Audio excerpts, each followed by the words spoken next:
BNP ক্ষমতায় গেলে শমশেরনগর বিমানবন্দর চালু করা হবে নাসের। মৌলভীবাজারের শমশেরনগর বিমানবন্দর আবারও চালুর প্রতিশ্রুতি দিয়েছেন বিএনপি।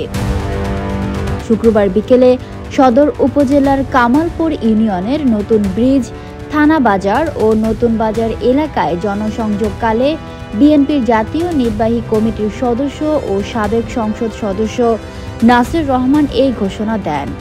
তিনি স্থানীয় জনপ্রতিনিধি, বিএনপি ও অঙ্গ সংগঠনের নেতাদের সঙ্গে নিয়ে বিএনপির 31 দফা কর্মসূচির লিফলেট বিতরণ করেন। নাসির রহমান বলেন, এই 31 দফা জনগণের মুক্তির পথনকশা এবং দেশের গণতন্ত্র ও ভোটাধিকার পুনরুদ্ধারের ঘোষণা। এই সময় জনসংযোগে এলাকায় উৎসবমুখর পরিবেশ তৈরি হয়। নতুন ব্রিজ ও থানা বাজারে স্থানীয়রা তাকে ঘিরে উপচে পড়ে জনতার ঢল সৃষ্টি করেন। অনেকেই মোবাইলে ছবি তুলতে ব্যস্ত থাকেন।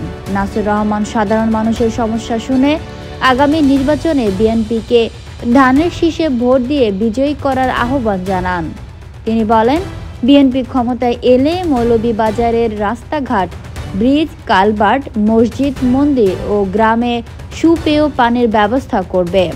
তিনি অভিযোগ করেন, গত 16 বছরে এলাকায় উন্নয়ন হয়নি। বিএনপির নেতৃত্বে আগামী নির্বাচনে জনগণ পুনরায় ভোটাধিকার ফিরে পাবে এবং সরকার গঠন করলে মৌলভীবাজারের উন্নয়ন কার্যক্রম শুরু হবে।